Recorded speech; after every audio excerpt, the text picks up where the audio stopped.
dalam keadaan sehat ya. Oke, kalau begitu di siang yang cukup panas ini, marilah kita mulai pembelajaran kita hari ini, bahasa Indonesia. Dimulai dari nomor 1 dan teman-teman bisa lihat di situ bentuk teksnya ya. Teksnya memang tidak, ya teksnya lebih pendek ya daripada di TPS ya. Oke, nah seperti inilah bentuknya. Sekarang kita lihat di soalnya. Langsung aja ya teman-teman ya. Nanti menyesuaikan saja untuk teman-teman yang baru bergabung atau mungkin ada yang masih mau bergabung, nanti bisa menyesuaikan saja.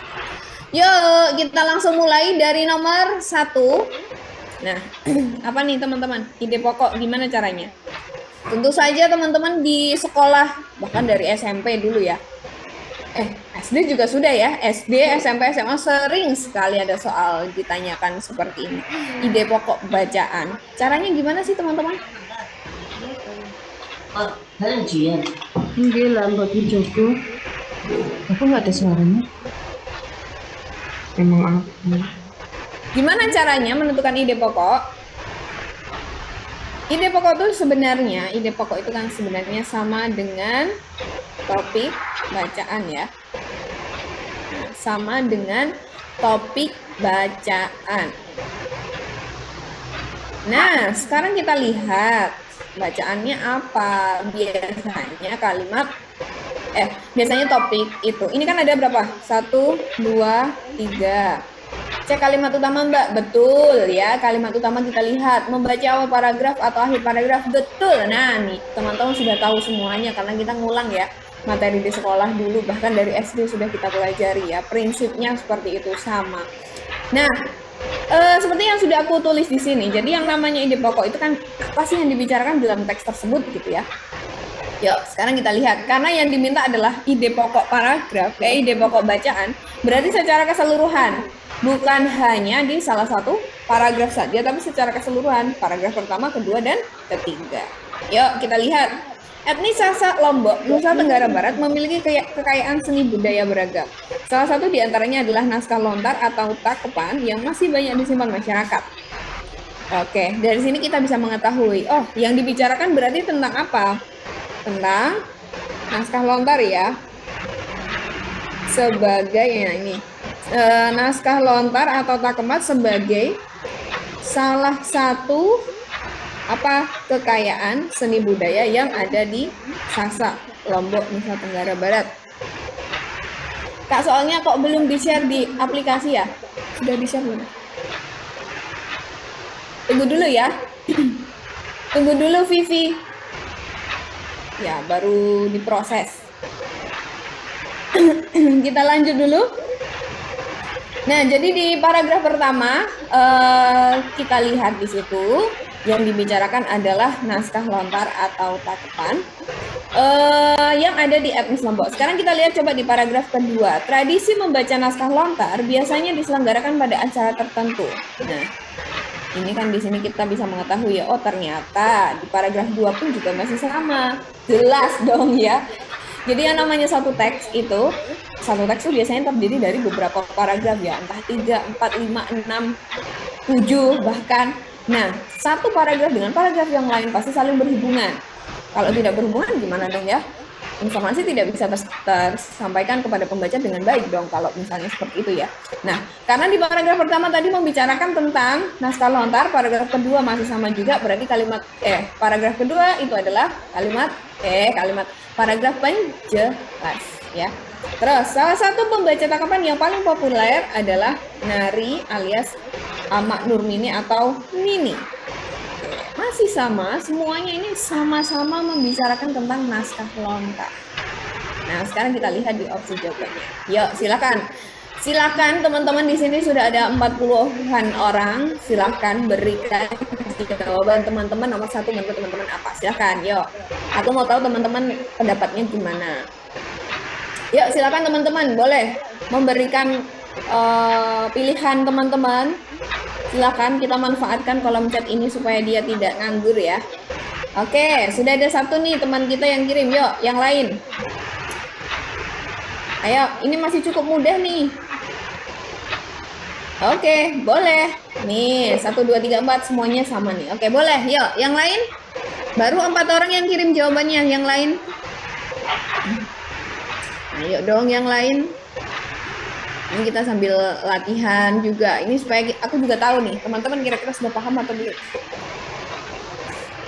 Ayo lagi. Kekayaan budaya Lombok, membaca naskah lontar seperti tradisi di Lombok, pembaca lontar yang populer ini sepertinya enggak ya. Karena kan yang namanya ide pokok itu kan pasti topik bacaan.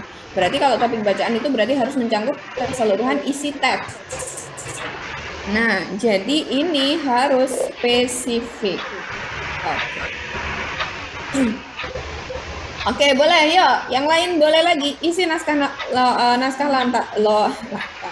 lontar Lombok jelas nggak ada. Ya, isi naskah lontar Lombok ada nggak? Coba di teks ada nggak?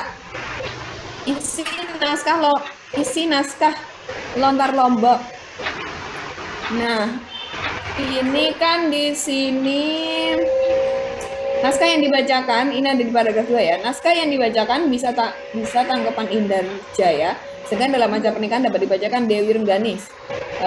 Kisah Putri Bisu yang kemudian bisa berbicara dengan setelah disapa seorang pemuda. Adapun naskah Dewi Rengganis berisi pertemuan muda-mudi yang memilih jodoh. Jadi ini secara garis besarnya tidak ada yang membahas tentang isinya. Ingat, yang namanya ide pokok itu harus spesifik dan mencangkup keseluruhan isi teks. Mencangkup keseluruhan isi teks.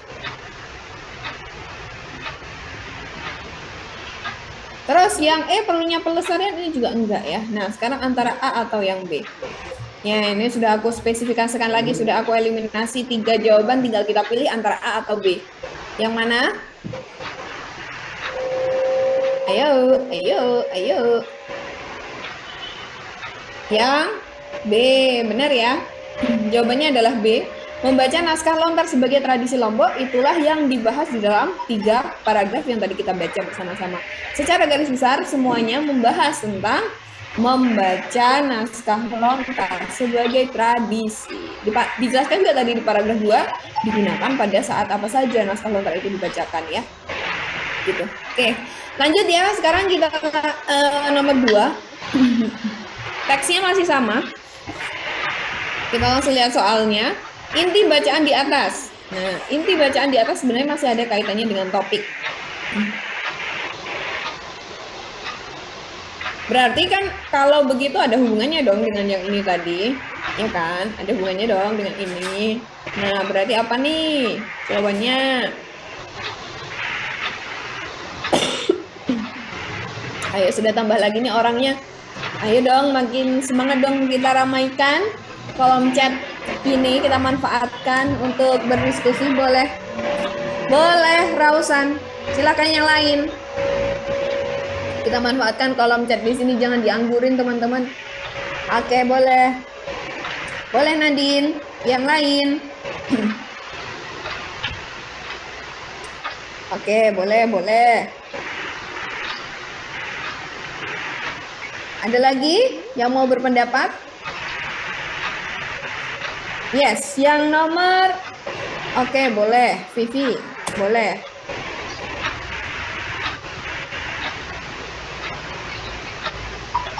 Yang nomor 2. Oke, boleh. Ya. Sip. Oke, ada lagi. Sip, boleh. Ada lagi kah? Di nomor 2, ini kan yang ditanyakan adalah inti bacaan, masih sama. Inti bacaan itu berarti apa sih yang dibicarakan di dalam teks.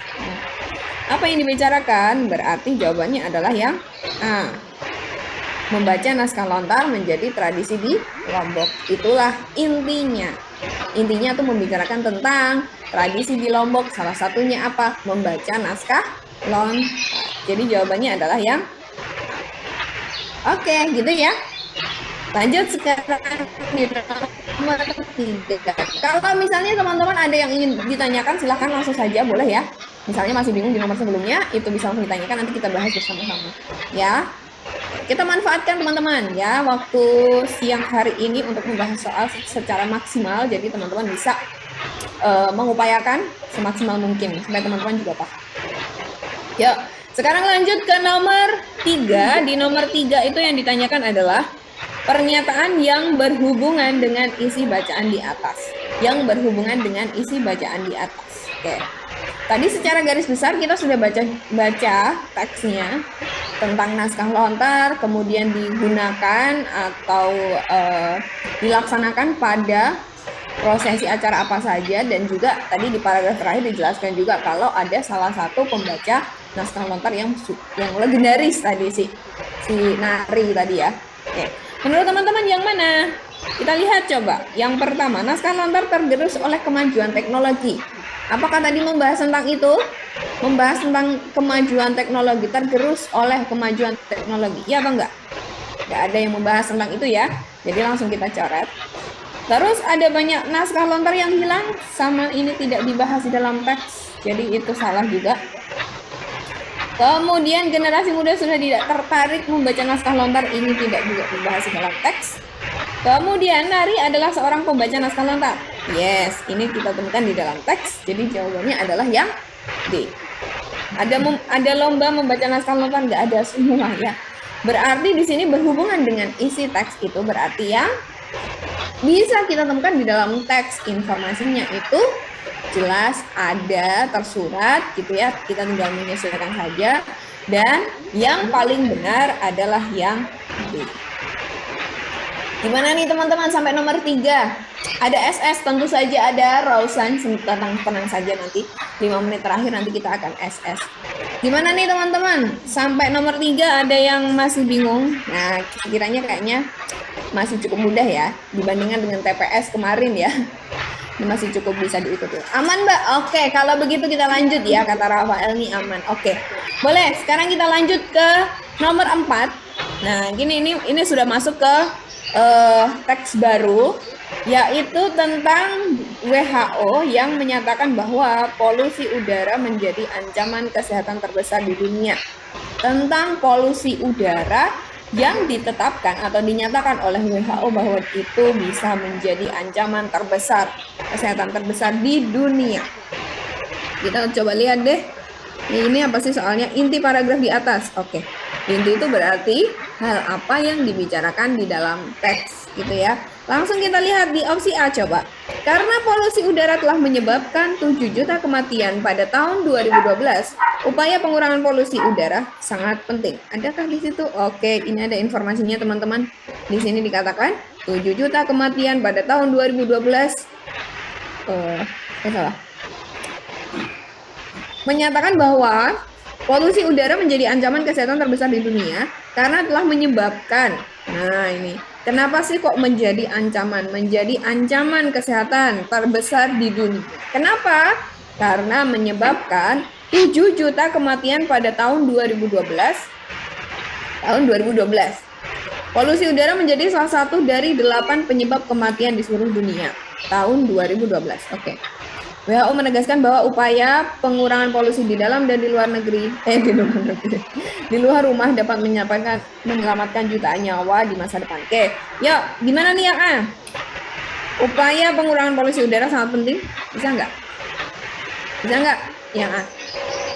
Bisa jadi ya, kita simpan dulu.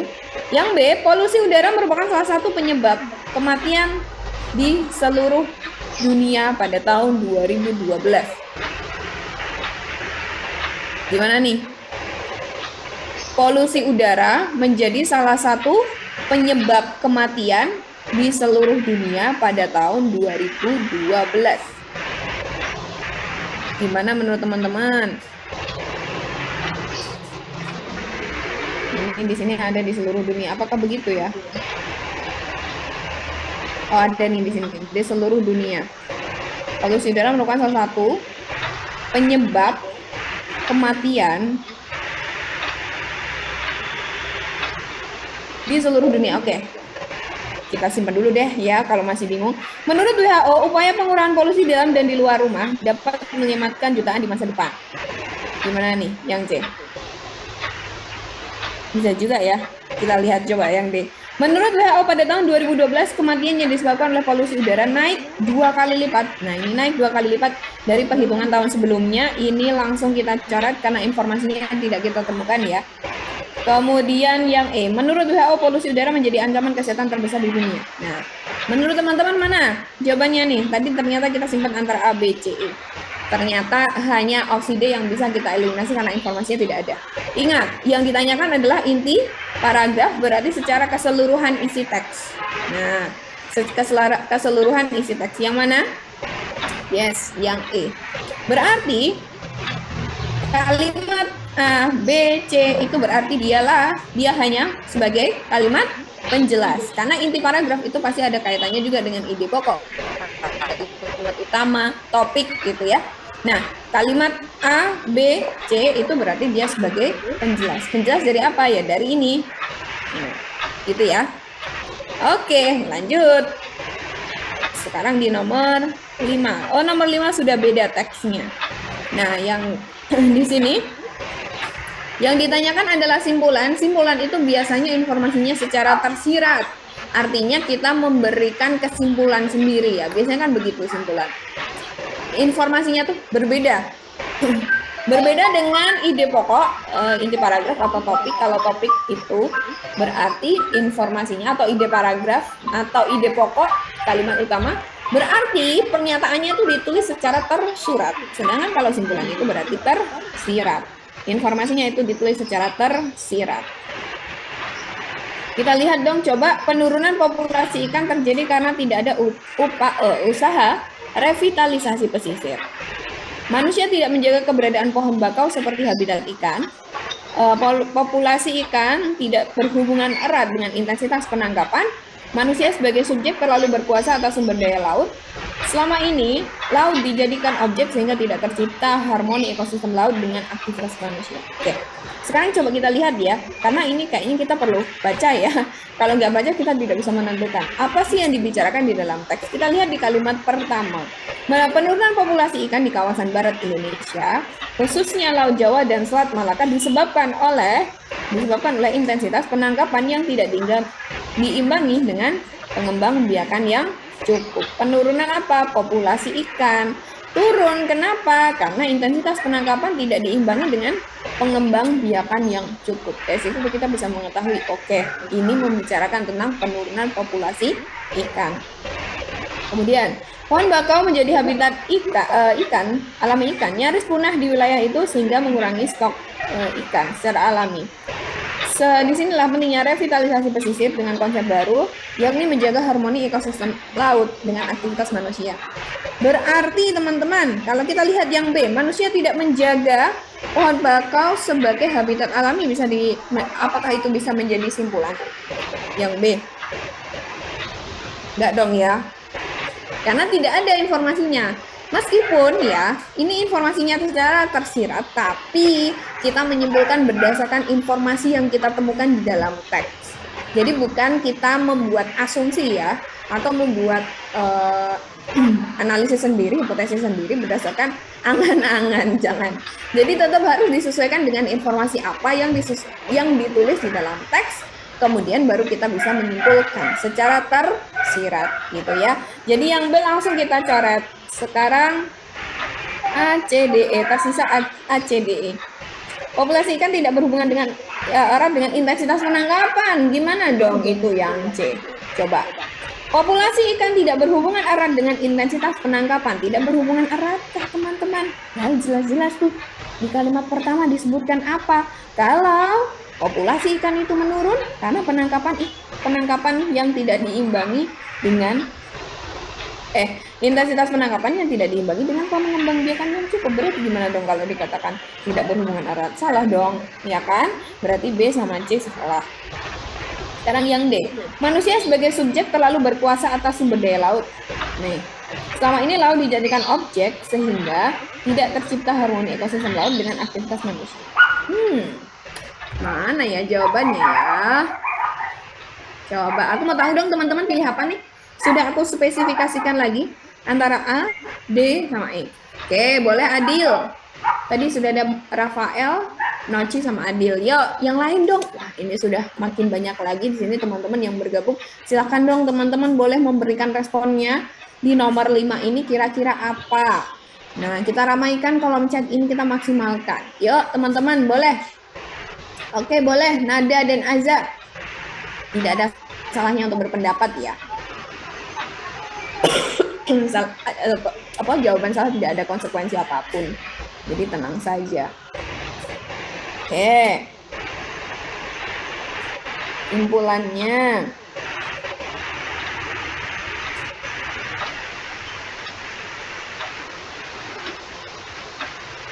Oke. Banyak nih, sudah banyak yang kirim jawabannya. Oke. Terisa antara A, D sama E. Kita lihat. Manusia sebagai subjek terlalu berkuasa atas sumber daya laut. Ini kayaknya langsung kita catat saja ya. Karena kalau dikatakan di sini manusia sebagai subjek terlalu berkuasa atas sumber daya laut, itu lagi-lagi tidak bisa kita simpulkan, ya kan? Karena di teks itu dikatakan apa sih? Nah, pentingnya revitalisasi pesisir dengan konsep baru, yakni menjaga harmoni ekosistem laut dengan aktivitas manusia. Laut seharusnya menjadi subjek yang dibutuhkan manusia sehingga perlu dikelola dengan baik dan bijaksana. Nah, ini nggak ada nih informasi di sini nih, manusia sebagai subjek terlalu berkuasa itu nggak ada. Jadi langsung kita coret. Nah, sekarang tersisa nih antara A atau yang E. Selama ini laut dijadikan objek sehingga tidak tercipta harmoni ekosistem laut dengan aktivitas manusia. Coba sekarang aku tanya, aku kembalikan lagi. Tadi yang namanya kesimpulan itu kan informasinya tersirat. Artinya informasinya itu sesuatu hal yang bisa kita simpulkan dari teks. Nah sekarang kalau yang E, selama ini laut dijadikan objek sehingga tidak tercipta harmoni ekosistem laut dengan aktivitas manusia. Kira-kira gimana dong teman-teman? Ada nggak di teks? Di teks ada nggak dikatakan di situ? Selama ini kalau laut itu hanya menjadi objek, ada nggak informasinya? Bisa kita simpulkan dari kalimat berapa kira-kira? Bisa atau enggak? Tidak ya. Jadi jawabannya apa? Yang A. Kenapa yang A? Kita lihat penurunan populasi ikan terjadi karena tidak ada usaha revitalisasi pesisir. Kenapa? Disebutkan kan di sini. Dia bilang di sini. Mana tadi revitalisasi? Nah, disinilah pentingnya revitalisasi pesisir dengan konsep baru. Artinya revitalisasi pesisir itu menjadi salah satu upaya untuk menanggulangi penurunan populasi ikan. Artinya penurunan populasi ikan terjelas, ya kan? Sampai di sini kira-kira ada yang masih bingung atau mungkin aku kecepatan ngomongnya, atau mungkin teman-teman masih rooming ya, ini gimana sih mbaknya kok cepet banget gitu, atau ini maksudnya gimana sih ini teks ini soal ini, kira-kira ada nggak yang perlu dibahas lagi atau yang masih bingung? Silahkan, boleh ditanyakan. Mungkin nomor 5 masih ada yang bingung atau sudah aman. Kita baru sampai nomor 5 nih. Kayaknya sih sejauh ini aman-aman aja ya. Tidak ada yang merespon? Oke, aku anggap sampai nomor 5 ini masih aman ya. Kalau begitu kita lanjut dulu.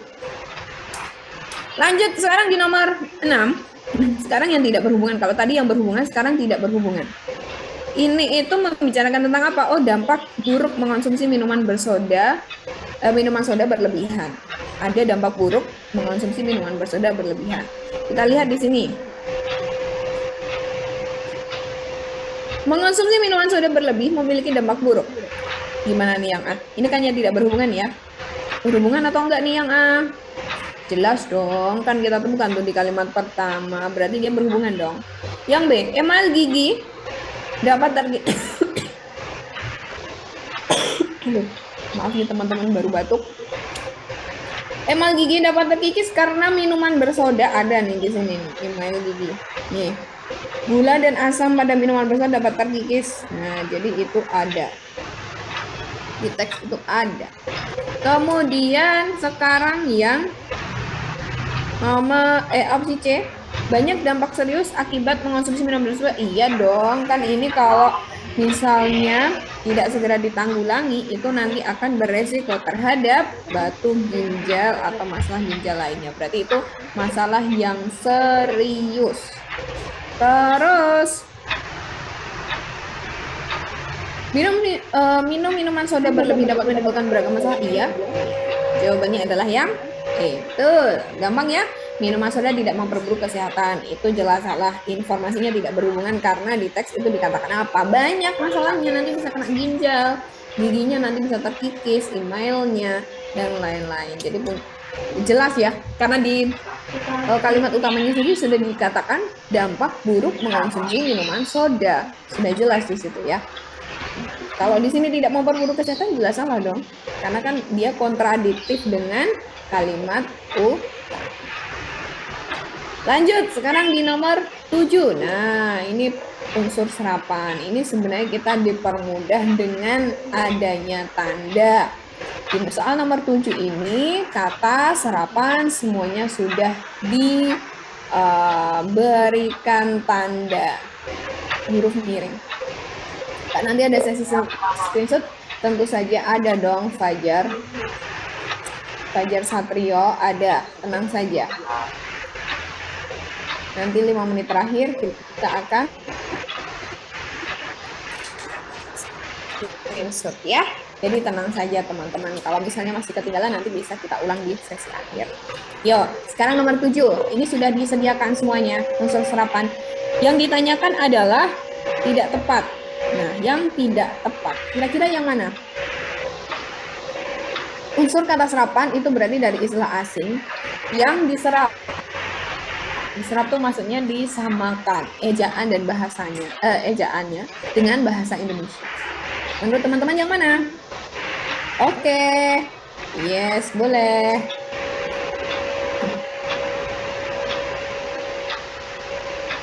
Boleh. Oke.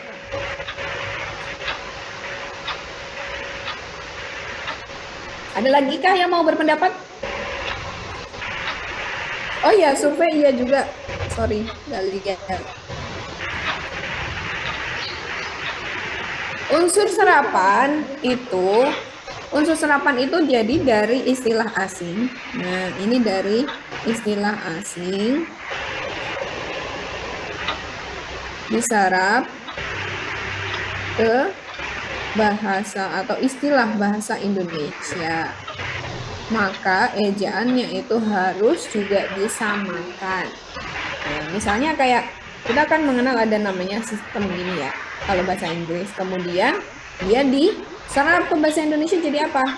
Jadi sistem. Nah, jadi kenapa kok jadi sistem begini pakai I? Karena kita tuh kalau di Indonesia, Y itu kan tidak dibaca I. Y ya dibaca Y gitu. Nah, jadi kita samakan dengan penggantian huruf Y di sini menggunakan huruf vokal I.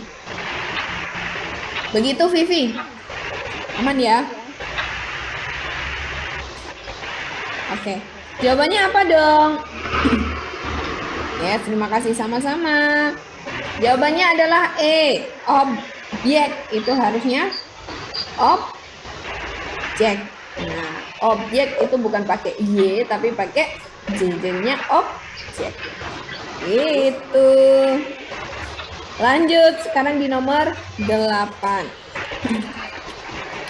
Di nomor 8 ini adalah penggunaan huruf kapital yang benar ya.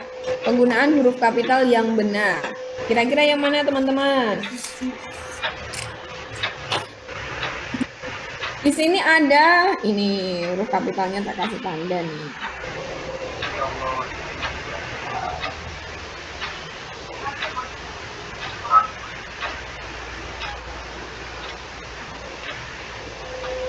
Mana?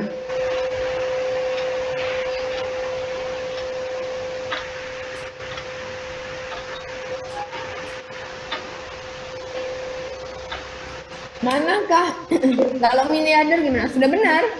Miliarder itu kayak gitu, benar Sabrina. Jadi bukan pakai Y, tapi pakai IA. Kayak triliun itu juga sama. Jadi gini, aku ulang sedikit ya. Ada yang tanya. Jadi penulisan miliarder itu tetap ya begini sama.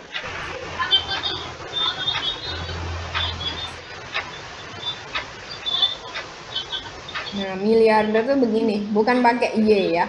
Bukan miliar. begini. Dia salah. Jadi yang benar adalah seperti ini. Sama juga kayak triliun. Triliun pun juga sama. Nah, jadi bukan pakai triliun. Ini juga salah. Itu ya. Kata serapan itu sebenarnya penulisannya itu bisa teman-teman lihat di KBBI, jadi jangan malas-malas teman-teman. Tentu saja teman-teman kemarin juga sudah fasih ya menggunakan aplikasi ini, jadi teman-teman bisa lihat juga penulisannya di mana. Kayaknya kemarin juga ada beberapa soal yang apa sih, soal-soal serapan, kata serapan. Silakan. Yes, adil, betul. Penulisan dengan ini berarti di opsi B ini dia harusnya ditulis kecil karena dia itu termasuk kata tugas.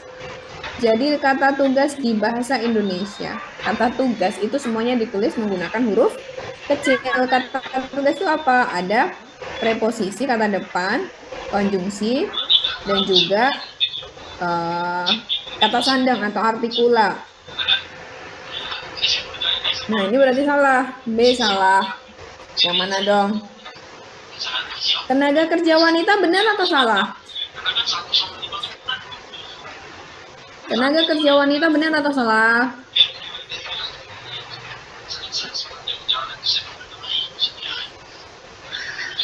Benar atau salah? Salah. Ini juga salah. Tenaga kerja wanita harusnya ditulis menggunakan huruf kecil ya. Jadi untuk unsur singkatan seperti SIM, KTP, itu semua ditulis kecil ketika bentuknya itu berupa kalimat kepanjangan ya. Misalnya surat izin mengemudi itu juga ditulis kecil. Surat izin mengemudi.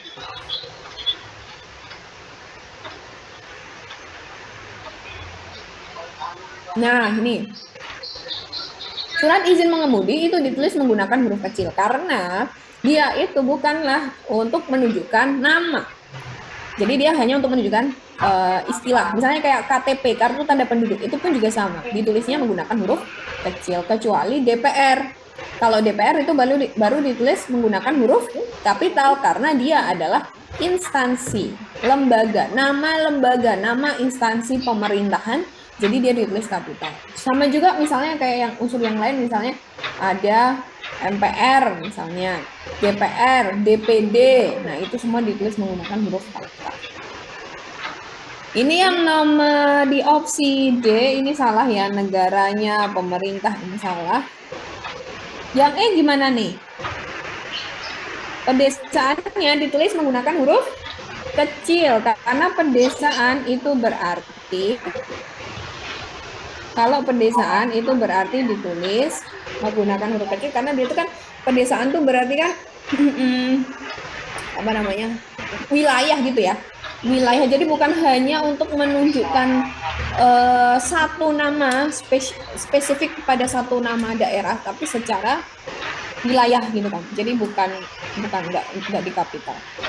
Nah, kalau UNICEF gitu kepanjangan juga kapital. Ya, kalau UNICEF, karena UNICEF itu kan lembaga ya, instansi. Jadi dia nama instansi atau nama lembaga itu baru ditulis kapital. Cuman kalau misalnya kayak ini tadi, tenaga kerja wanita, sebenarnya dia itu kan istilah ya, bukan untuk merujuk pada nama. Begitu. Jadi dia ditulis kapital. Kalau tenaga kerja wanita ditulis kecil.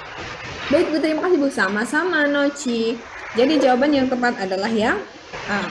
Kepala Bidang Pensosbud KJRI Sydney di Australia itu semua ditulis menggunakan huruf kapital karena ini ada Kepala Bidang Pensosbud, itu berarti spesifik. Hanya satu orang kan yang namanya kepala itu.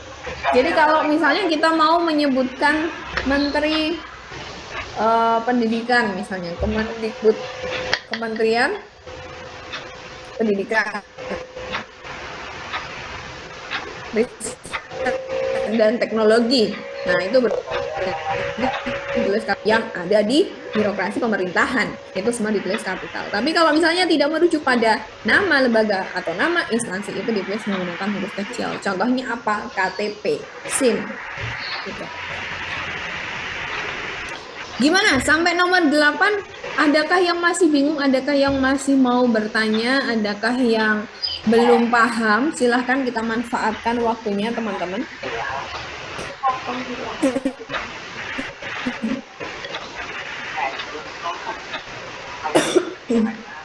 Adakah? Sekarang ke nomor 9. Di nomor 9, kata bentukan yang tidak tepat. Yang tidak tepat, ini ada penambangan liar, penyelarasan visi, kemenangan, pengukuran, pelibatan. Aku mau tahu teman-teman, kalau KTP tetap besar kan singkatannya?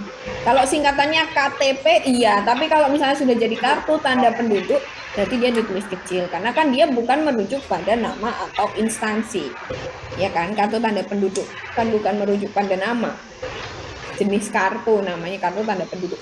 Kalau sudah bentuknya kepanjangan, dia ditulis kecil. Kalau misal sapaan jabatan kapital itu harus merujuk ke satu orang ya kak? Maksudnya gimana nih? Merujuk pada satu orang, misalnya apa? Pak, Bu gitu maksudnya. Atau misalnya apa? Kepala, badan, bidang apa gitu. Maksudnya gimana, Akbar?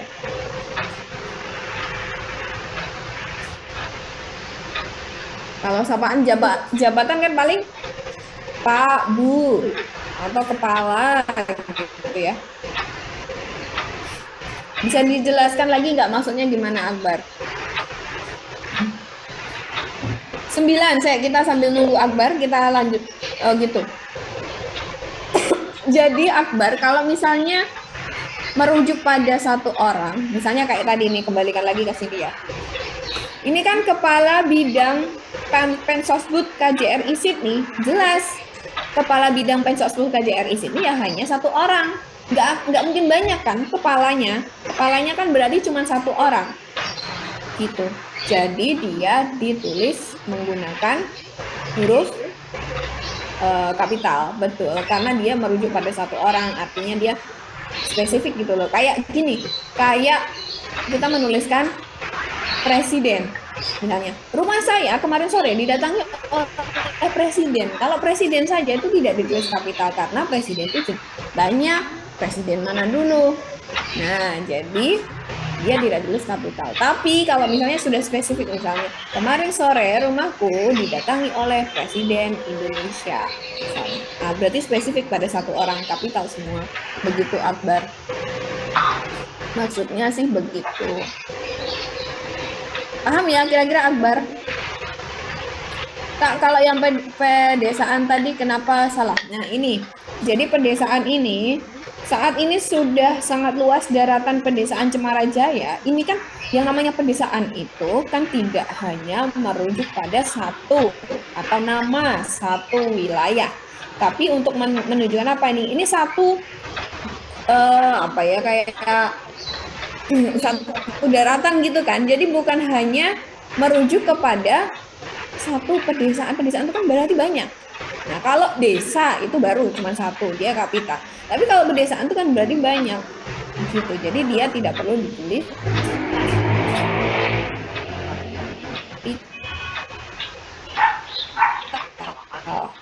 Seperti itu juga Akbar. Kira-kira paham nggak dengan penjelasanku? Oke, sip. Terima kasih. Ya, sekarang kita lanjut bentukan yang tidak tepat. Penambangan liar di Kabupaten Grobogan sangat memprihatinkan. Penambangan di sini sudah jelas benar ya. Jadi kan kayak kemarin tuh teman-teman kita belajar PPU, itu kan ada yang imbuhan ya, kemarin itu ada imbuhan pean, itu punya makna sendiri. Nah, kalau pean itu biasanya nanti bisa dimaknai sebagai proses, hasil, tempat. Nah, kayak pemakaman, pemandian, perkebunan, pertanian, yang proses, misalnya apa prosesnya ini contohnya penambangan liar. Penambangan liar di sini kan berarti untuk menunjukkan proses penambangan liar di Kabupaten Grobogan sangat memprihatinkan. Berarti dia benar dong. Koalisi bukan yang mudah untuk dilakukan karena membutuhkan penyelarasan visi. Penyelarasan itu kan berarti persamaan visi ya. Benar atau salah? Benar dong. Model koalisi parpol untuk kemenangan pemilu selama ini adalah koalisi transnasional, betul dong. Indeks pembangunan manusia merupakan pengukuran perbandingan lain yang salah. Pengukuran harusnya apa?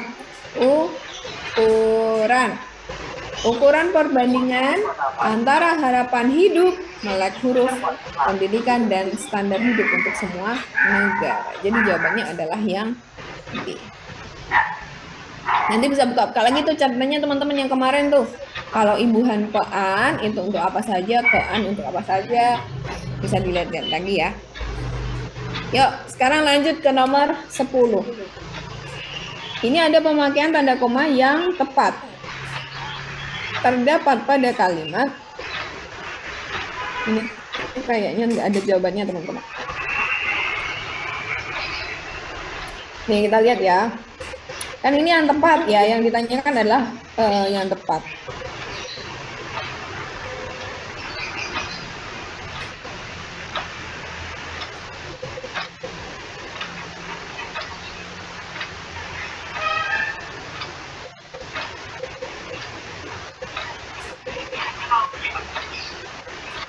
Sejarah hasil penelitian dan pemetaan. Ada yang mau tebak nomor 10? Nomor 10 tuh nggak ada jawabannya. Kenapa sih? Karena ini, misalnya yang A. Ini kan ada tanda koma di sini. Nah, ini sebenarnya dia salah. Kenapa? Karena ini kan ada subjek, ini ada predikat. Nah, ingat subjek dan predikat, prinsipnya kemarin ini juga masih sama. Subjek predikat itu harus bersama. Mereka tidak bisa dipisahkan oleh konjungsi atau oleh tanda baca apapun itu. Nah, ini kalau subjeknya ada di sini kok predikatnya ada di sini, berarti gimana? Salah dong ya. Ini aku kasih tanda ya biar teman-teman juga bisa melihat.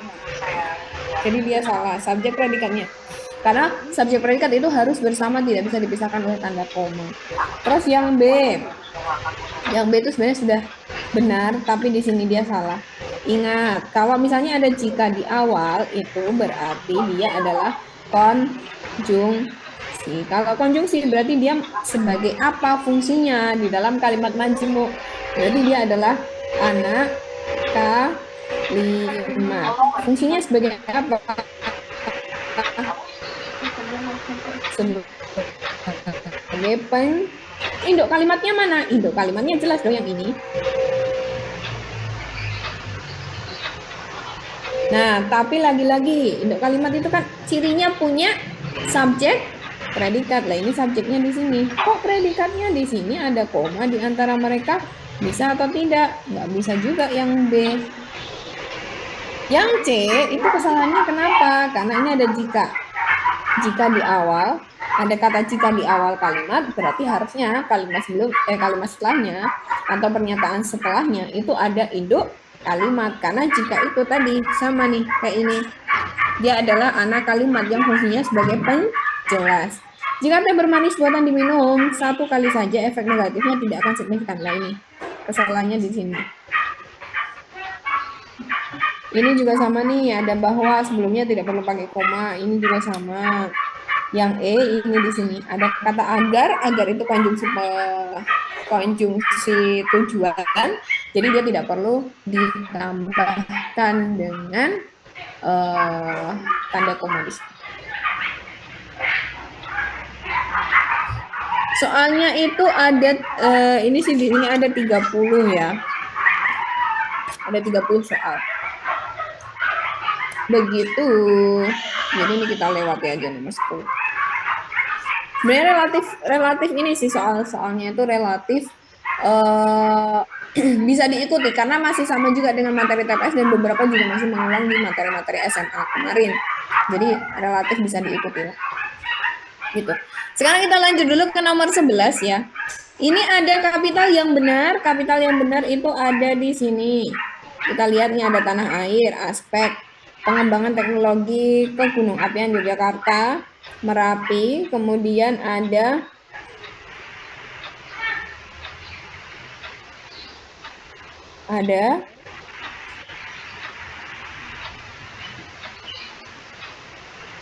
Nah, yang ditanyakan adalah yang benar. Mana yang benar, teman-teman? Jawabannya adalah yang B. Coba, kenapa? Karena ini salah. Tanah air itu harusnya ditulis menggunakan huruf kecil. Kemudian, pengembangan teknologi ke Gunung Apian Yogyakarta ini sudah benar. Kenapa ditulis kapital? Karena dia adalah nama, unsur nama instansi atau nama lembaga. Balai Penyelidikan dan Pengembangan Teknologi ke Gunung Apian Yogyakarta berarti itu adalah nama instansi, jadi dia ditulis kapital. Yang C ini harusnya dia ditulis kapital, sosialisasi peningkatan penggunaan produk dalam negeri. Kenapa kapital? Karena dia adalah nama program, harusnya dia kapital. Yang D kesalahannya di sini, kali gendol harusnya kalinya itu kapital. Terus yang E tahun baru, tahunnya itu harusnya kecil. Aku tulis di sini ya, aku tambah tab aja. Jadi kalau penulisan apa tadi? Tahun baru ya, kalau penulisan ada bulan.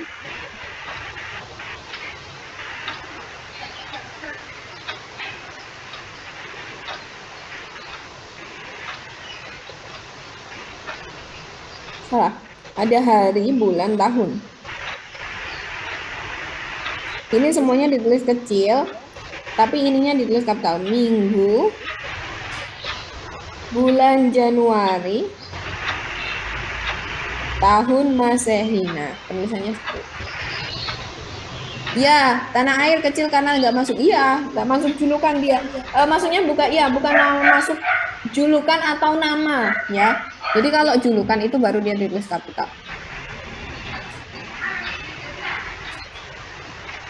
Iya, ditulis kapital Gunung Merapinya, benar. Kan itu istilah geografis ya. Kayak sebenarnya kalau penulisan geografis itu kan dia ditulis kapital semua. Kayak sungai, danau, gunung, laut, pantai, sungai sudah. Karena diikuti nama tuh, jelas ditambah komen sama Ritasya tuh. Jadi karena itu diikuti oleh unsur nama, dia kan sebenarnya unsur geografis yang diikuti oleh unsur nama, maka dia ditulis kapital. Unsur geografis yang lain itu tadi kayak gunung, bukit, danau, laut, pantai, selat. Nah, ini tak tambahin lagi. Jadi ada yang tulis kecil itu ada hari sudah. Apa namanya? Tari. Kok tari? Suku, bahasa, bangsa. Suku Jawa, bahasa Indonesia, bangsa Eropa. Nah, ini penulisannya seperti ini yang benar. Bangsa, hari, bulan, tahun. Termasuk juga jenis ya, teman-teman. Jenis. Udah tahu kan kalau penulisan jenis itu ditulis kecil, misalnya Bika Ambon, jeruk Bali,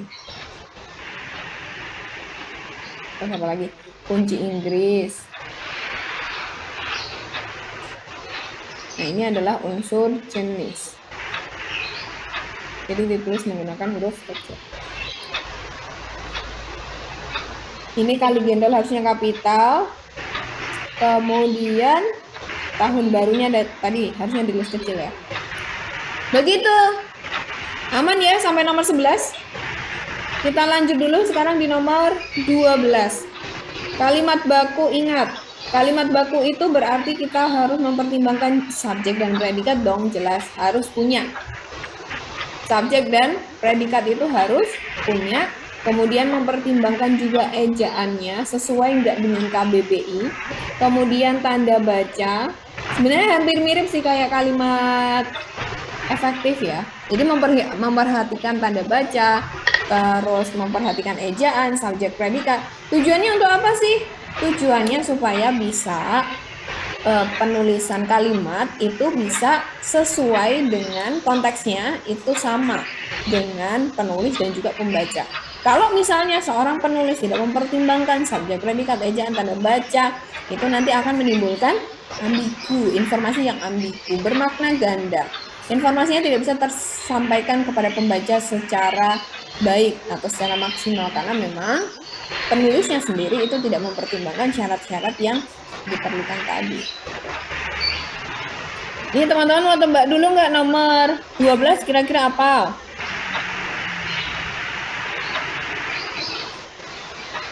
Oh, ini tuh gampang ya teman-teman. Ada mau tebak dulu?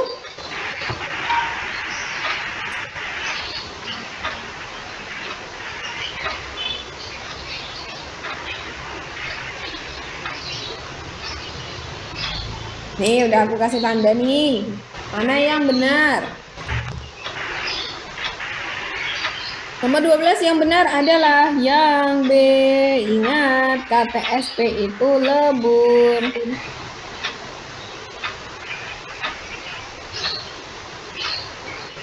Jadi ini mentaati harusnya menaati. Menyediakan oh ini salahnya di sini. Menyicil itu harusnya mencicil. Mencat itu harusnya mengecat. Menyubsidi. Jadi jawabannya adalah B. Yang B ya, teman-teman, memelopori. Nah, memelopori kenapa dia itu kok benar? Dari kata dasarnya apa sih? Pelopor kan? Kata dasarnya adalah pelopor. KTSP ini diawali oleh huruf P, maka P-nya hilang ketika mendapatkan imbuhan mu. Nah, seperti itu. Pelopornya hilang, jadi memelopor. Gitu ya. Lanjut, sekarang di nomor 13. Kalimat di atas tidak memenuhi syarat struktur kalimat. Kenapa? Karena apa? Yes, ketemu vokal jadi lebur. Oh ya, Irfan, ini betul ya. Ini ada vokal di sini ya. Oh ya, aku tambah di sini, wes. Jadi KTSP itu tadi, kalau misalnya ketemu dengan huruf konsonan, dia tetap ditulis apa adanya, tidak lebur ya. Misalnya mengkritisi. Nah, berarti nanti penulisannya tetap mengkritisi. Ini perlu kita perhatikan, ada ini huruf R itu berarti konsonan. Jadi kalau huruf konsonan dia tetap ditulis menggunakan huruf dia tidak lebur. Berarti kalau kata keduanya ayo jadi lebur. Yes, betul Ritasya. Betul. Jadi kalau misalnya huruf keduanya adalah a, i, u, e, o atau huruf vokal, dia lebur ya. Betul Ritasya, betul. Seperti itu. Oke, kembali lagi ke nomor 13. Ada yang tahu ini? Kenapa kok dia tidak memenuhi syarat kalimat baku? Ada yang tahu alasannya kenapa? Adakah yang tahu alasannya? Nih, aku kasih clue. Mengharap. Kenapa dia? Nah, kan langsung tahu kan. Ada baru dua nih. Penggunaan kata kami yang berlebihan. Anak kami yang akan kami selenggarakan. Acara syukuran pernikahan anak kami yang akan kami selenggarakan gitu. Jadi kaminya harusnya hilang gitu ya. Coba ada lagi nggak? Ayo dong. Itu udah aku kasih tanda nih di situ. Lingkarin itu loh. Tahu nggak itu yang tak lingkarin apa? Yang tak lingkarin itu apa sih? Yang tak lingkarin itu mengharap itu apa sih? Mengharap itu kan ada imbuhan me. Itu berarti bentuknya adalah verba. Nah, verba bisa nggak di awal kalimat? Bisa-bisa saja, asalkan dia bertindak sebagai pelaku, bukan sebagai aksi. Ini kan dia berarti predikat, ya kan? Karena merujuk pada aksi, gitu. Nah, berarti jawabannya apa? Yang C, tidak punya subjek. Jadi kalau misalnya ada verba aktif di awal kalimat, itu harusnya dia mendapatkan subjek. Meskipun ya ada juga yang subjek itu bentuknya verba. Ada juga. Contohnya gimana? Nih.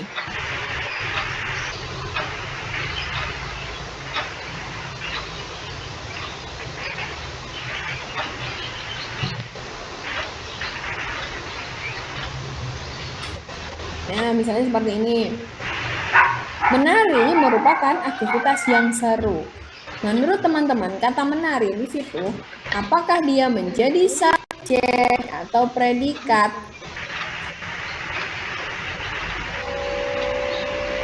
Ayo, kira-kira jadi apa dia? Ada yang tahu? Yes, betul Ratu Agnia, betul. Jadi menari di sini dia sebagai subjek, tetap subjek. Kenapa? Karena di sini ada merupakan.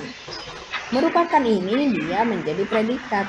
Nah, ini yang aku maksud tadi. Menari di sini berarti dia bertindak sebagai pelakunya, aktornya. Nah, bukan sebagai aksinya. Aksi itu berarti ada tindakan, ada sesuatu yang dilakukan. Misalnya apa? Ini tadi mengharap kehadiran itu berarti bentuk aksi. Ada sesuatu yang dilakukan. Apa itu? Mengharap kehadiran. Makanya dia salah kalau ada di situ petunjuknya menjadi bentuknya adalah verba itu menjadi aksi.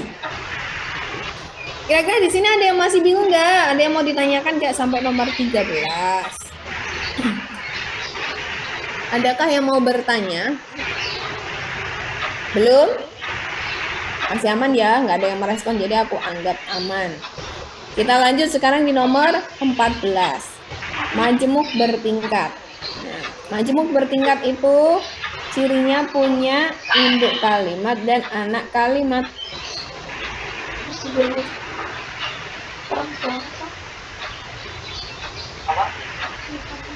Nah, induk kalimat itu apa sih cirinya? Subjek, predikat. Kalau anak kalimat apa? Dia punya konjungsi.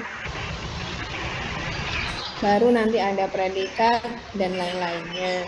Nah, tapi kok di sini bertingkat? Berarti gimana? Ya, ini nanti fungsinya akan berbeda. Induk kalimat itu berarti dia menjadi intinya. Anak kalimat itu berarti nanti dia sebagai apa? Penjelas. Nah, sekarang gini. Kalimat majemuk itu kan ada dua. Ada setara, ada bertingkat. Yang setara apa setara? Setara itu kalau ada konjungsi dan, sedangkan, tetapi, atau, ya kan? Nah, berarti apa nih nomor 14? Jawabannya yang mana? Kalau yang A benar apa salah? Yang A. Yang A benar atau salah? Ini ada apa nih? Nah, ada tetapi di situ. Nih, ada tetapi di situ. Berarti gimana dong? Salah, yes. Dia berarti harusnya adalah konjungsi setara. Berarti jawabnya mana? Jawabannya mana? Lutfia Safina mungkin mau jawab. Berarti yang benar yang mana? D. Kalau D konjungsinya mana? Konjungsinya mana?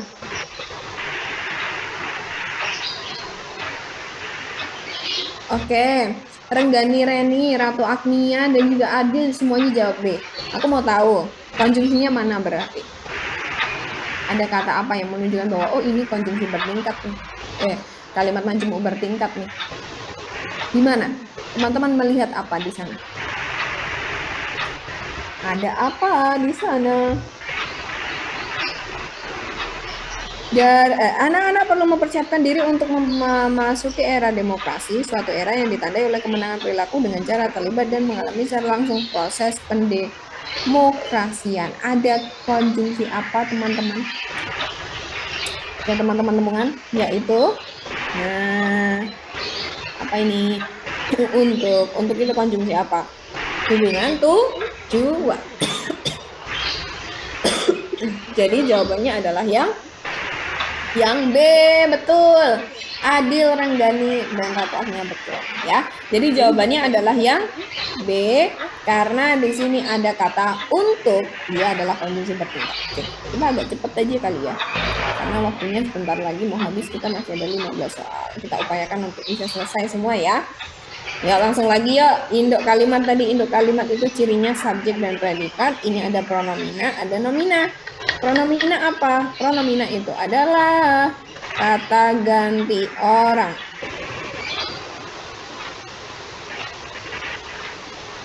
Ada yang mau tebak? Kata ganti orang berarti teman-teman menemukan ada di mana? Nomina apa nomina? Nomina itu adalah kata benda.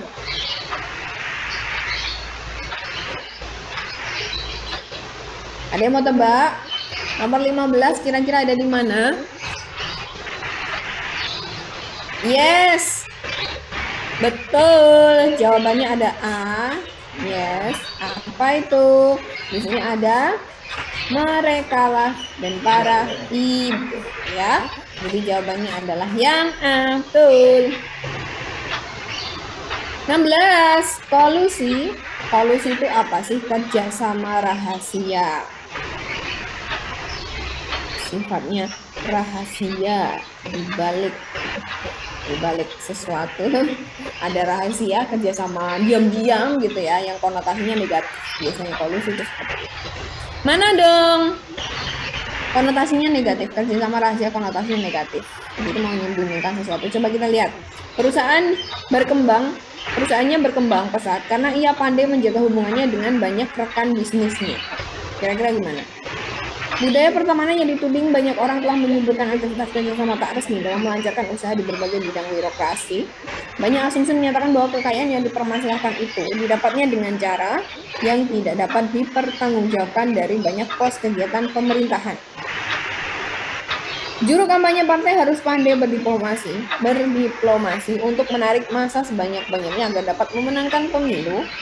Pendapat-pendapat bernada minor bermunculan manakala seorang presiden mengangkat putrinya dalam jajaran menteri kabinetnya.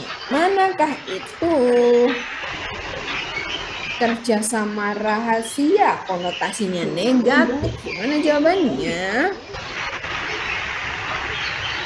Yes, jawabannya adalah yang B. Kenapa itu? Ini lihat. Menyuburkan aktivitas kerjasama tak resmi. Untuk apa? Melancarkan berbagai urusan di bidang birokrasi. Itu menunjukkan, nah itu tadi kolusinya tuh di sini kerjasama rahasia. Konotasinya negatif. Jadi tujuannya untuk keuntungan pribadi masing.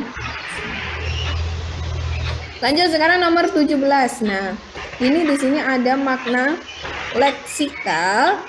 Makna leksikal itu berarti konotasi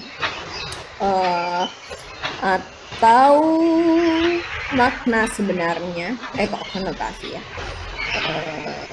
Makna sebenarnya berarti denotatif. Nah, berarti yang mana nih? Kira-kira jawabannya ada di mana? Ini lihat, kenangan indah semasa di SMA terukir di hatinya. Makna terukir dengan sangat jelas, masih terukir dengan sangat jelas diingatannya peristiwa Gunung Merapi itu. Oke. Oke. Kita lihat nih di sini. Suasana hidup pikuk di tempat pengungsian terukir dengan baik. Terus di sini ada masih terukir dengan sangat jelas, terukir di hatinya. Masa remaja yang penuh cerita, yaitu terukir di dalam hatinya. Atau yang ini. Yang mana kira-kira? Leksikal itu makna sebenarnya.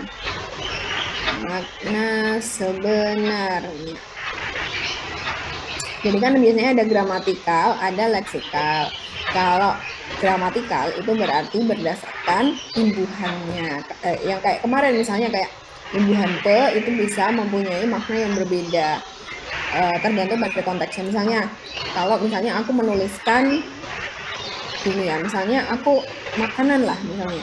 kata makan, makanan ini sudah berbeda. Maknanya secara gramatikal.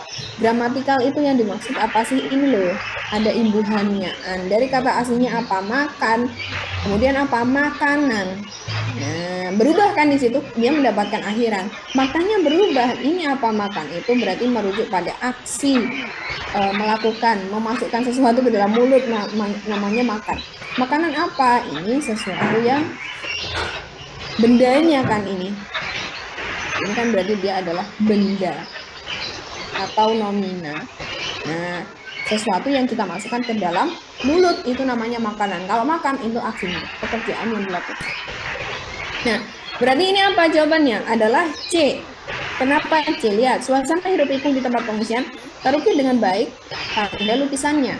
Terukir itu kan berarti secara sengaja kita membuat ukiran gitu ya. Nah, lukisannya berarti ini kan untuk menggambarkan atau untuk mendefinisikan sesuatu hiruk pikuk yang ada di lukisannya gitu kan. Kalau terukir di atas karang, ini kan berarti dia masih bukan makna leksikal, bukan makna sebenarnya.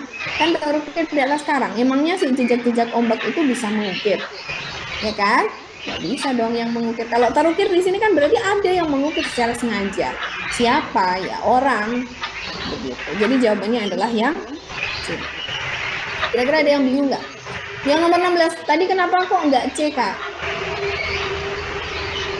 Banyak asumsi menyatakan bahwa kekayaan yang dipermasalahkan itu didapatnya dengan cara yang tidak dapat dipertanggungjawabkan. Nah, nih yang C. Banyak asumsi menyatakan bahwa kekayaan yang dipermasalahkan itu didapatkannya dengan cara yang tidak dapat dipertanggungjawabkan dari banyak pos kegiatan pemerintahan. Ingat, yang namanya kolusi itu adalah kerjasama rahasia.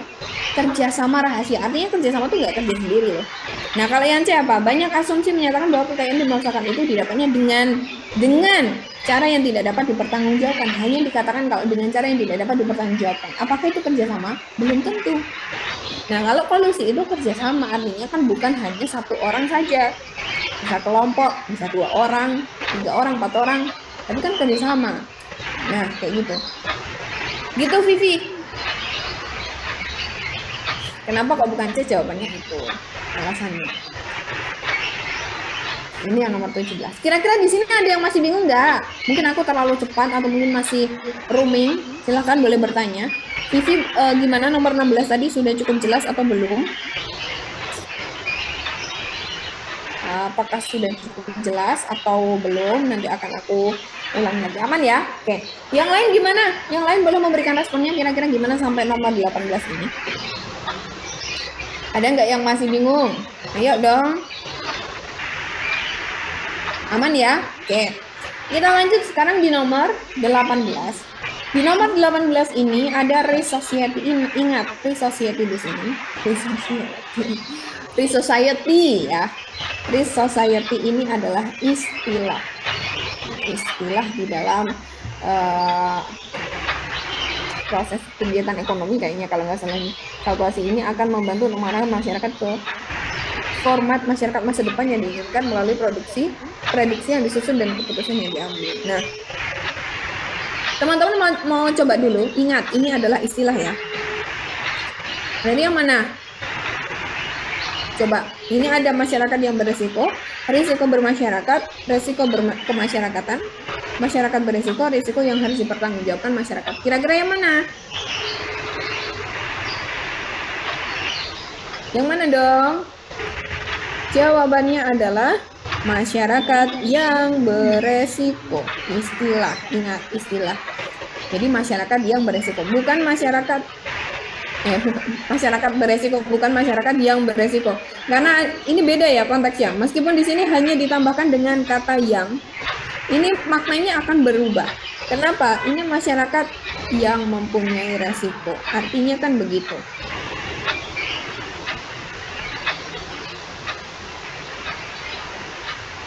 Sedangkan Re-Society di sini sesuatu yang berhubungan dengan istilah, jadi apa adanya.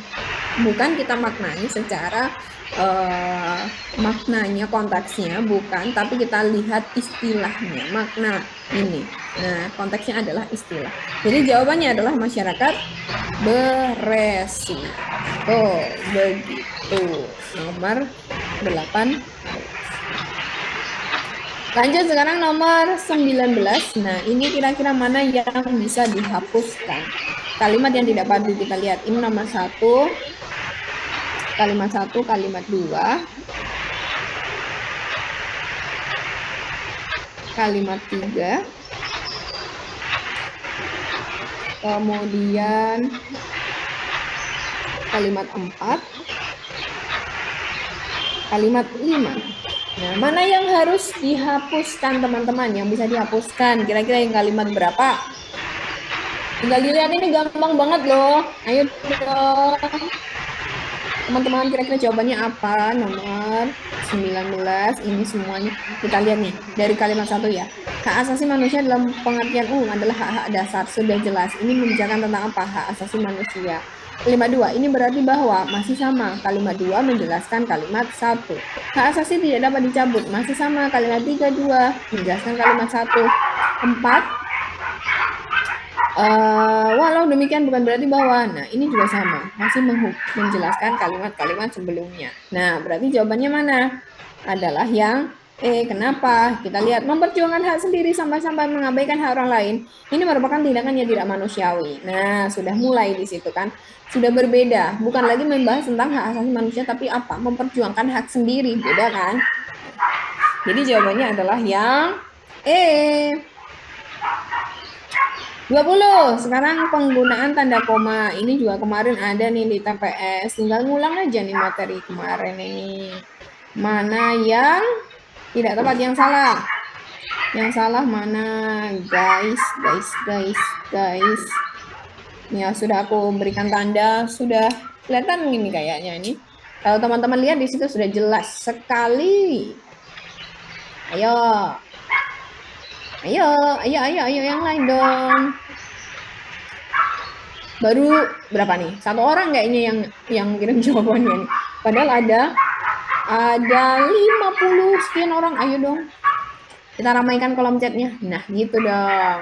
Ya. Karena kan cukup mudah ya, nomor 20 nih cukup jelas loh. Sekali lihat teman-teman langsung tahu.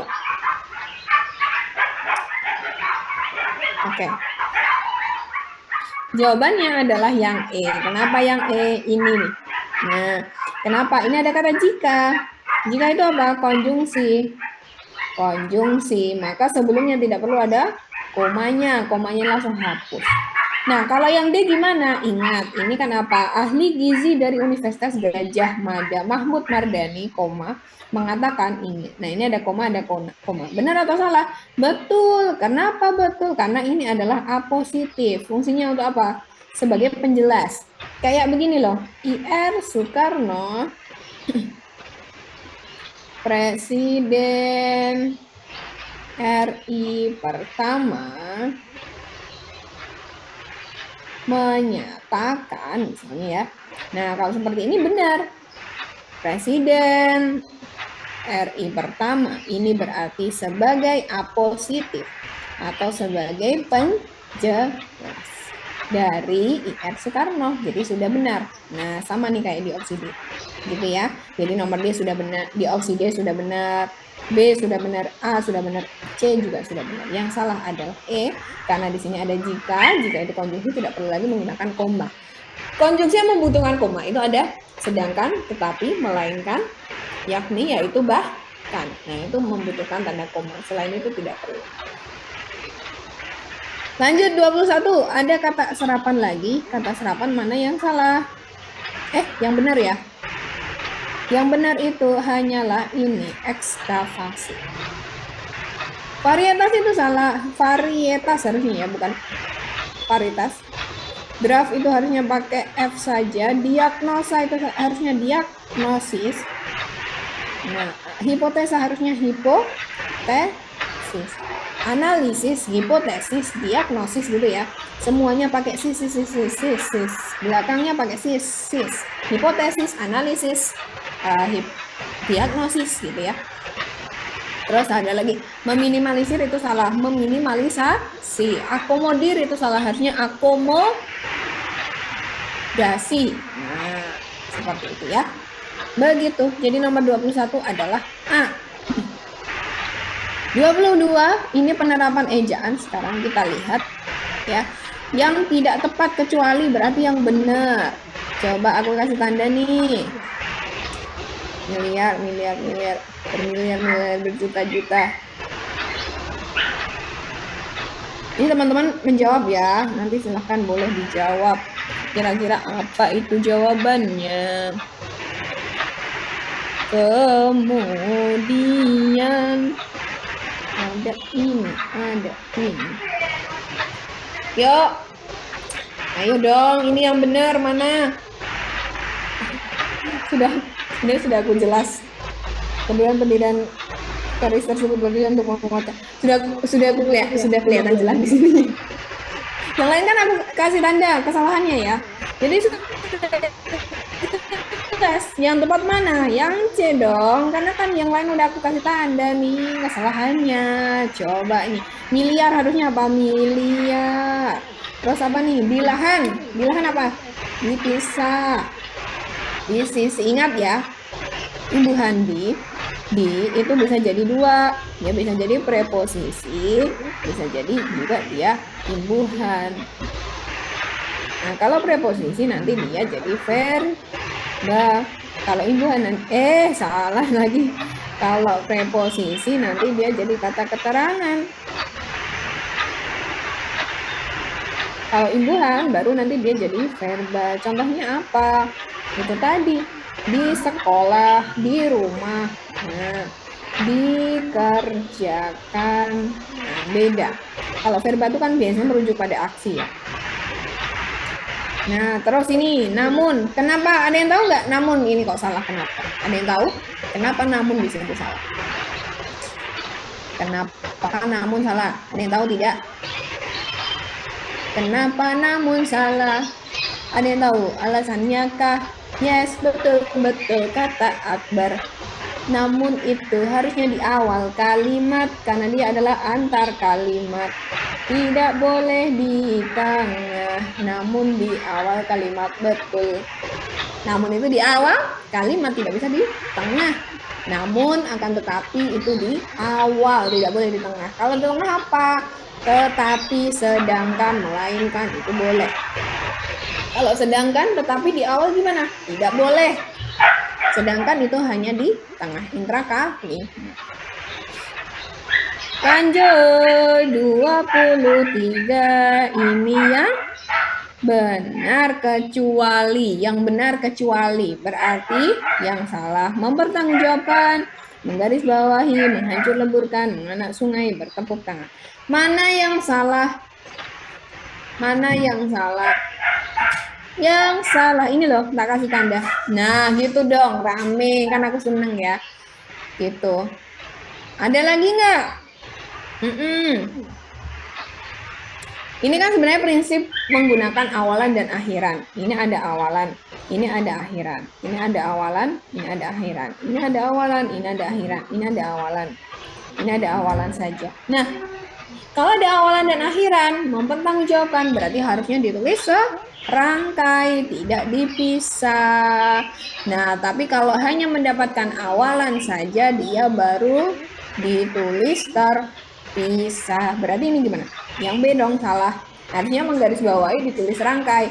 Karena ini ada awalan, ada akhiran, serangkai. Jadi dia harusnya ditulis serangkai. Kalau hanya nih kayak ini nih, bertepuk tangan, dia kan hanya mendapatkan awalan saja, berarti dia tidak ditulis serangkai.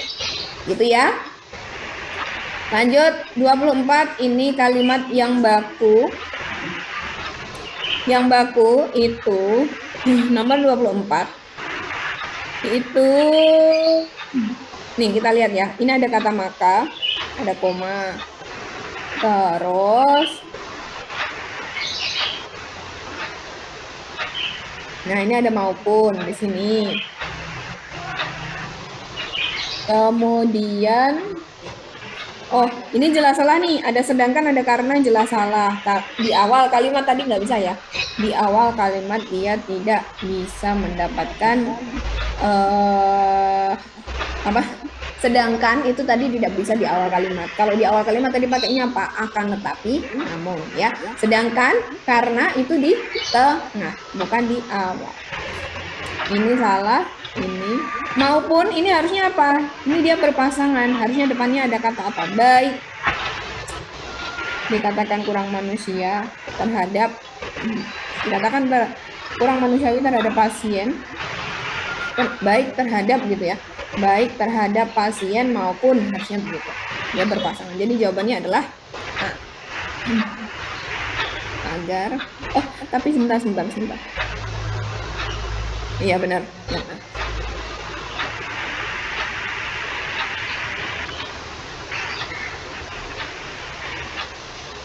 Oh, tapi sebentar teman-teman. Sebentar. Ini tuh yang A itu gini. Ini kan maupun ternyata kalau kita lihat sebentar. Kelonggaran tersebut terjadi karena pihak rumah sakit kadang-kadang khawatir dikatakan kurang manusiawi terhadap pasien maupun keluarganya. Nah, ini agak berbeda ya. Maupun di sini itu berarti dia berfungsi sama dengan konjungsi dan. Nah, penambahan. Jadi dia ini tetap boleh kalau seperti ini karena dilihat dari konteks kalimatnya ya. Kelonggaran tersebut terjadi karena pihak rumah sakit kadang-kadang khawatir dikatakan kurang manusia terhadap pasien maupun keluarganya. Nah, kalau yang ini kesalahannya ini teman-teman. Dia ambigu. Ambigunya di mana? Di sini. Kepada para pimpinan rumah sakit, Kementerian Kesehatan mengingatkan agar. Nah, mengingatkan agar, siapa yang mengingatkan ini? Nah, jadi salah. Nah, harusnya gimana? Ada tanda komanya ini. Kepada pimpinan rumah sakit. Nah, ada koma. Kementerian Kesehatan mengingatkan. Jadinya kita pilih yang nanti boleh tulis nggak Kak, konjungsi harus di awal, nggak boleh saya ngomong agak tadi. Pokoknya kalau di awal itu ini ada kata itunya. Oleh karena itu, nah oleh sebab itu, akan tetapi dengan demikian.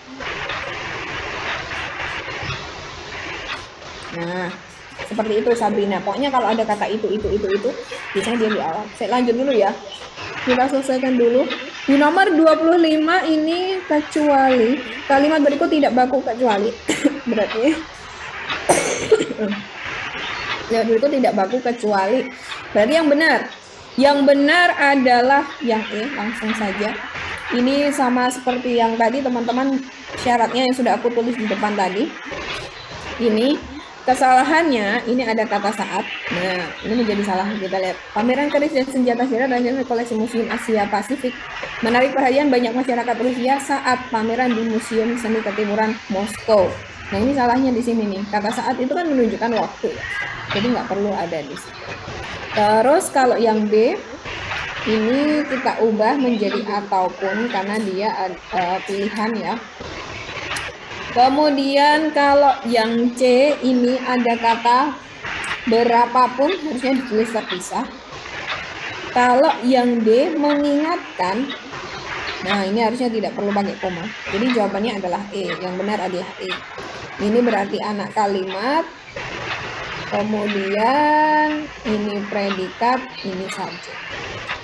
26 ini langsung saja, 26 itu jawabannya A. Nanti tinggal lihat, ini tinggal mengurutkan saja ya teman-teman. Menstimulasi, ini senyuman dapat menstimulasi otak sehingga membuat pikiran lebih positif. Itu jawabannya adalah menghubungkan ya, konteksnya. Senyuman dapat menghubungkan otak sehingga membuat pikiran lebih positif. 28 ini inti kalimatnya. Yang jelas di awal ini langsung kita coret karena ini ada kata meskipun. Meskipun itu berarti dia adalah anak kalimat atau penjelas. Nah, jadi induk kalimatnya ada di mana? Di sini. Berarti subjeknya apa? Koleksi permainan. Predikatnya apa? Tetap bisa dimainkan. Jadi jawabannya adalah C. 29 idiomatis itu adalah konotatif atau konotasi? Ini jawabannya adalah C, teman-teman. Bertempat di pusat kesehatan Mendikbud, para wakil mahasiswa mengadakan pembicaraan dari hati ke hati. Itu berarti dia konotasi atau idiomatis. 30 terakhir, komitmen itu berarti menunjukkan tanggung jawab. Padanan kata yang tepat untuk komitmen, melahirkan semangat Pancasila dapat diartikan sebagai keinginan untuk menegaskan diri kembali pada komitmen berpancasila, itu berarti artinya adalah tanggung jawab. Oke, silakan teman-teman sekarang kita sesi screenshot sembari kalau teman-teman ada yang ingin ditanyakan boleh ya. Mungkin ada yang masih bingung di nomor berapa, boleh langsung ditanyakan saja ya. Yuk silakan boleh di screenshot teman-teman, kita mulai. Oke, dari nomor 30 silakan kalau ada yang masih ingin ditanyakan boleh ya. 5, 4, 3, 2, 1. 29. Ayo kalau misalnya ada yang mau ditanyakan lagi boleh, silakan.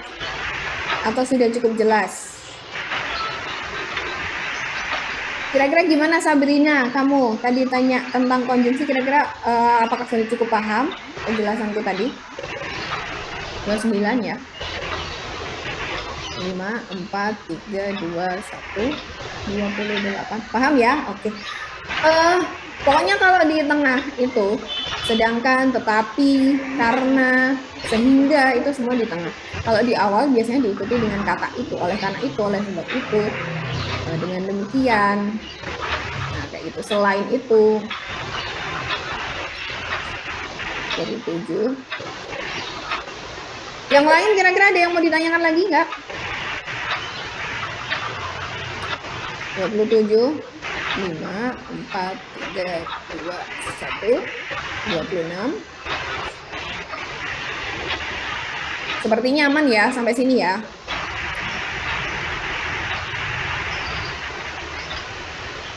Kalau konjungsi intra kalimat tuh gimana, Mbak? Konjungsi intra kalimat tuh berarti di tengah.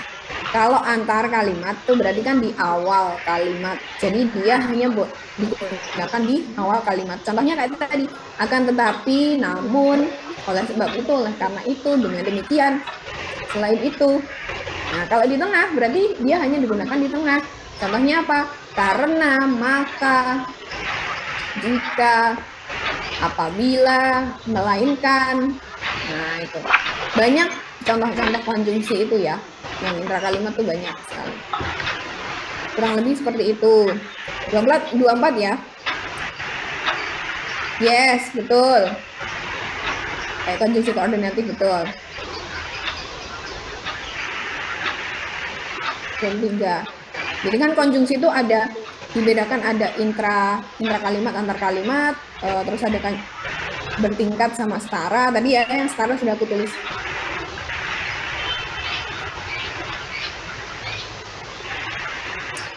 Gini aja, Ritasya, kamu bisa lihat di KBBI itu ada fungsinya. Kamu lihat aja di KBBI itu ada imbuhan kesamaan itu untuk apa, persamaan itu untuk apa. Jadi bisa dilihat. Nah, kalau di soal yang kita bahas tadi itu sebenarnya kan bisa kita sesuaikan dengan konteks kalimatnya. Tadi kan ada kata pengukuran perbandingan gitu ya. Nah, itu kan menjadi salah karena pengukuran itu kan maknanya adalah proses mengukur, sedangkan yang dimaksudkan di situ bukanlah proses, tapi apa? Ukuran perbandingan. Makanya kalau yang tadi bisa disesuaikan dengan konteks kalimatnya. Nanti Ritasya bisa lihat di KBBI itu ada, semuanya ada. Imbuhan kean sama pean semuanya ada. Bentar ya teman-teman. Oke, boleh. Terima kasih Rafael. Yang sudah selesai, mungkin tadi sudah sempat screenshot, boleh keluar dulu.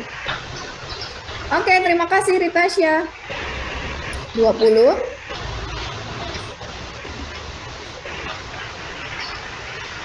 19. 5, 4, 3, 2, 1, 18.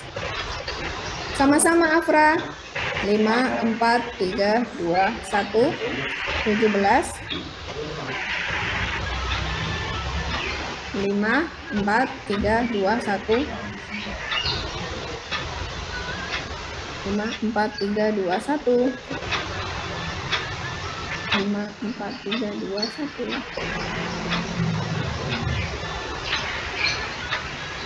12, 12,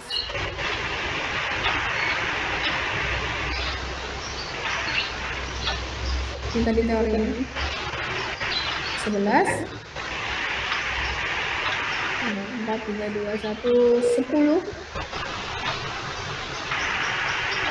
9, 8, 7, 6, 5, 4, 3,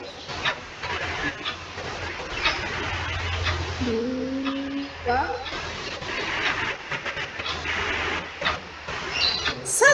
Oke, sudah teman-teman? Semuanya sudah ya? Oke, terima kasih teman-teman atas perhatiannya sore hari ini. Semoga apa yang kita pelajari hari ini bermanfaat untuk kita semua. Semoga